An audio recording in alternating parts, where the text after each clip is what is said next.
Hello दोस्तों, नमस्कार दोस्तों, स्वागत है आप सभी का online data for study YouTube channel पर। इस वीडियो में हम बात करें कुछ बड़ी और लेटेस्ट अपडेट के बारे में जो कि संबंधित है परीक्षा कैलेंडर के बारे में। परीक्षा कैलेंडर यहाँ पे घोषित किया गया जिसके अंदर 6 नई एग्जाम डेट यहाँ पे जारी कर दी गई हैं। साथ ही साथ अगर बात की जाए एलटी गेट शिक्षक भर्ती के अंदर, एलटी गेट शिक्षक भर्ती में 3 साल की छूट के बारे में, टीजीटी पीजीटी पीआरटी शिक्षक भर्ती विज्ञापन को लेकर आवेदन और एग्जाम डेट के बारे में डिटेल में बात करें उससे पहले आप लोग वीडियो को लाइक कर दें और शेयर कर दें, चैनल को सब्सक्राइब करके बेल आइकन को दबा लें जिससे कि आपको रियल ऑथेंटिक जानकारी सबसे पहले मिलती रहे। आगे बढ़ने से पहले हम बात करें यूपी पुलिस कांस्टेबल की बेस्ट बुक के बारे में जो कि चक्षु प्रकाशन की है। अगर आपका सपना है कि इस बार आपकी वर्दी हो तो आपके पास एक बेस्ट बुक होनी चाहिए प्रिपरेशन करने के लिए। वैकेंसी बहुत बड़ी है और बहुत अच्छे पदों पे निकाली गई है, लेकिन आपको प्रिपरेशन भी बहुत अच्छे से करनी पड़ेगी और उसके लिए आपको आवश्यकता है एक अच्छी बुक की। और ये आप सभी के सामने है चक्षु प्रकाशन की बेस्ट बुक जो कि भर्ती 2023 के लिए स्टडी गाइड आप सभी के सामने नवीनतम पाठ्यक्रम पर तैयार की गई है, जैसा कि आप सभी अपनी स्क्रीन पर देख सकते हैं, जिसमें आपको मिलते हैं 3000 क्वेश्चन और 5 सॉल्व पेपर और पूरी की पूरी भर्ती को लेकर आपकी डिटेल कि किस तरीके से क्या थ्योरेटिकल आपको पढ़ना है, कितना आवश्यक है, जैसा कि आप लोग अपनी स्क्रीन पर देख सकते हैं।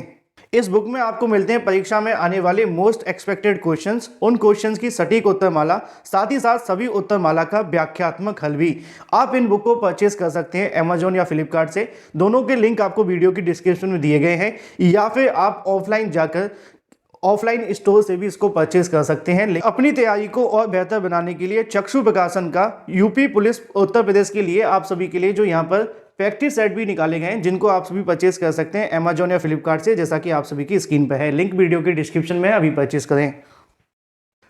तो दोस्तों, जैसा कि आप सभी जानते हैं कि इस समय पर उत्तर प्रदेश के अंदर सबसे ज़्यादा जो महत्वपूर्ण मुद्दा है आपके लिए नहीं सरकार के लिए, वो है चुनाव। क्यों? क्योंकि वर्तमान में जो उत्तर प्रदेश की सरकार है वही केंद्र में है, और जहां पे अगर किसी राज्य में उस सरकार की केंद्र सरकार बनी हुई है तो निश्चित तौर पे उनका फोकस होता है कि जिन राज्य सरकारों के अंदर उनकी सरकार पूरे तरीके से संचालित हो रही है या फिर सरकार हाल ही में बनी है, तो कहीं ना कहीं वहां की जो वोट बैंक है उसको डाइवर्ट किया जाए अपनी केंद्र सरकार की वोट बैंक के अंदर। यानी कि सीधे तौर पर मैं कहना चाहूँ तो प्रधानमंत्री चुनाव के अंदर बेनिफिट लाने का प्रयास उत्तर प्रदेश के अंदर किया जा रहा है।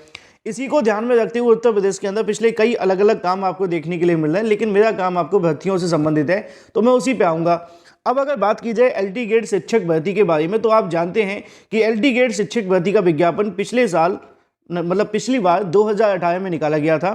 10,000 से ज़्यादा पदों पर वैकेंसी आई थी। वो बात अलग है कि 5,000 से ज़्यादा पद खाली रह गए थे क्योंकि बहुत सारे अभ्यर्थियों को एलटी गेट के ना तो पैटर्न के बारे में पता था, ना ही इसके बारे में जानकारी थी, क्योंकि इससे पहले ये भर्ती आप सभी को मेरिट के आधार पर आपको देखने के लिए मिलती थी। और अखिलेश यादव सरकार ने जब ये वैकेंसी निकाली थी उस समय भी मेरिट पर निकाली थी, लेकिन वर्तमान सरकार के माध्यम से बाद में आकर इसमें बदलाव किया और लिखित परीक्षा के माध्यम से चयन किए जाने को लेकर आदेश दे दिए गए।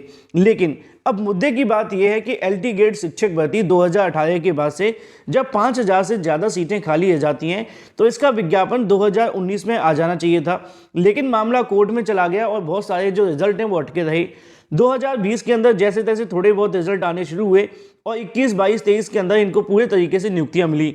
23 की बात इसलिए की जा रही है क्योंकि 23 में भी आपको पता होगा कि एलटी गेट शिक्षक भर्ती की वेटिंग लिस्ट जारी की गई थी, लेकिन बावजूद इसके अभी भी इसके लगभग 10,000 के आसपास जो एलटी गेट शिक्षक भर्ती के पद खाली पड़े हुए हैं और भर्ती को लेकर जानकारी भी आ रही है 2019 से ही। लेकिन सबसे बड़ी समस्या ये है कि एलटी गेट शिक्षक भर्ती के अंदर जो अभ्यर्थी 2019 से इस वैकेंसी का इंतजार कर रहे हैं और 23 खत्म हो गया है, 24 आ चुका है, लेकिन इस भर्ती में आयु सीमा में छूट नहीं दी जा रही है। यानी कि अगर आने वाले समय के अंदर ये वैकेंसी आती है तो निश्चित तौर पर उन अभ्यर्थियों को बाहर बैठना पड़ेगा जिनकी उम्र इस भर्ती के लिए निकल चुकी है। सीधे तौर पे कहें तो ओवर एज हो चुके अभ्यर्थी, चाहे वो सामान्य वर्ग का अभ्यर्थी हो, एससी का अभ्यर्थी हो या फिर एसटी का अभ्यर्थी। इस मुद्दे पर बात क्यों की जा रही है उसकी वजह यह है कि हाल ही में सरकार ने लोकसभा चुनाव को ध्यान में रखते हुए उत्तर प्रदेश में जो 60,000 पदों पर वैकेंसी निकाली गई थी उसके लिए क्या किया, उम्र सीमा को बढ़ा दिया गया। यानी कि जो आपकी उम्र सीमा थी उसको बढ़ाकर यहाँ पे 3 साल की छूट दे दी सभी कैटेगरी के अभ्यर्थियों को। तो अब अभ्यर्थियों के माध्यम से मांग की जा रही है कि अगर सरकार पुलिस भर्ती के अंदर ऐसा कर सकती है तो क्यों ना एलटी गेट शिक्षक भर्ती या फिर जो भी संबंधित भर्तियां हैं उनके अंदर भी आयु छूट दी जाए, जिससे कि जो अभ्यर्थी पिछले 2-3 सालों से वैकेंसी ना निकल पाने की वजह से ओवर एज हो गए उनको एक मौका मिल सके। अगर आप इस मुद्दे को लेकर पूरे तरीके से सहमत हैं तो इस वीडियो को शेयर कर दें और लाइक कर दें और चैनल को सब्सक्राइब कर लें। बाकी मेरा ओपिनियन ये है कि इन अभ्यर्थियों को एक मौका तो मिलना चाहिए, कम से कम 5 साल में अगर भर्ती आती है तो। बात कर लेते हैं परीक्षा कैलेंडर के बारे में। परीक्षा कैलेंडर यहाँ पे घोषित कर दिया गया है, जिसको लेकर 6 एग्जाम डेट जारी की गई हैं और यहाँ बात की जा रही है स्टाफ सिलेक्शन कमीशन के माध्यम से जारी किए गए एग्जाम डेट के बारे में। लिखा हुआ है कि सिलेक्शन पोस्ट के लिए जो एग्ज़ाम करवाया जाएगा वो 6, 7, 8 मई को होगा। ग्रुप सी की बात की जाए तो उनका एग्ज़ाम 9 मई को होगा। इसके अलावा अगर बात की जाए LDC ग्रेड के बारे में तो इसका एग्ज़ाम 10 मई को होगा। और अगर बात की जाए और भी भर्तियों के बारे में तो इनका एग्ज़ाम किस किस तारीख को होगा, इसके बारे में जानकारी नीचे दे दी गई है। जो भी संबंधित अभ्यर्थी हैं वो SSC की ऑफिशियल वेबसाइट पर जाकर इससे संबंधित ऑफिशियल नोटिफिकेशन डाउनलोड करके जानकारी ले सकते हैं कि किस भर्ती की परीक्षा किस तारीख को होने वाली है। चलिए बात कर लेते हैं अपनी अगली अपडेट के बारे में, जो कि संबंधित है TGT, PGT और PRT को लेकर शिक्षक भर्ती के संबंध में जारी किए गए विज्ञापन को लेकर। और ये विज्ञापन आपको देखने के लिए मिलता है DSSB के माध्यम से। DSSB की ओर से जारी किए गए विज्ञापन में जानकारी आपके लिए लिखी हुई है कि 9 जनवरी से लेकर 7 फरवरी 2024 तक इसके जो आवेदन है वो आपको देखने के लिए मिलेंगे। विज्ञापन जारी करने की तारीख आप सभी जानते हैं कि 22 दिसंबर 2023 है, लेकिन आया आज ही है। उसकी वजह है कि ये जो 22 तारीख को नोटिफिकेशन आया था वो न्यूज़पेपर के अंदर आ गया था और इसको लेकर मैंने थोड़ी बहुत जानकारी आपको उस समय भी दे दी थी कि असिस्टेंट टीचर बनने के लिए असिस्टेंट टीचर मेल और असिस्टेंट टीचर जो नर्सरी में आपको बनना है उसके लिए क्या क्या योग्यताएं होंगी, पदों की संख्या कितनी होगी। तो यहाँ पे लिखा हुआ है कि 1455 पदों के लिए वैकेंसी निकाली गई है असिस्टेंट टीचर नर्सरी के लिए। अब इसमें आवेदन कौन कौन कर सकते हैं, वैसे तो मैंने उसी दिन बता दिया था लेकिन फिर से बता देते हैं। जैसा कि मैंने उस दिन आप सभी को जानकारी दी थी कि जो नर्सरी में टीचर बनने के लिए आपके पास 2 तरीके के डिप्लोमा देखने के लिए मिलते हैं। एक तो बीएड होता है नर्सरी वाला, ठीक है।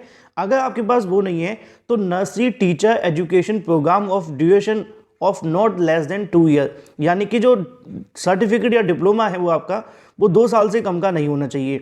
और इसका नाम क्या होता है मैं आपको बता दूं, एक स्पेशल कोर्स चलाया गया था NTTT नर्सरी टीचर ट्रेनिंग, जिसको लेकर 2 साल का डिप्लोमा आपको देखने के लिए मिलता है और इसीलिए यहाँ पे लिख दिया गया है वो, ठीक है। और यहाँ पे भी आप सभी को देखने के लिए मिल जाएगा अगर आपके पास में सीनियर सेकेंडरी यानी क्लास 12 के अंदर अगर आपने कर रखा है 45% मार्क्स के साथ तो आप इसमें आवेदन कर सकते हैं।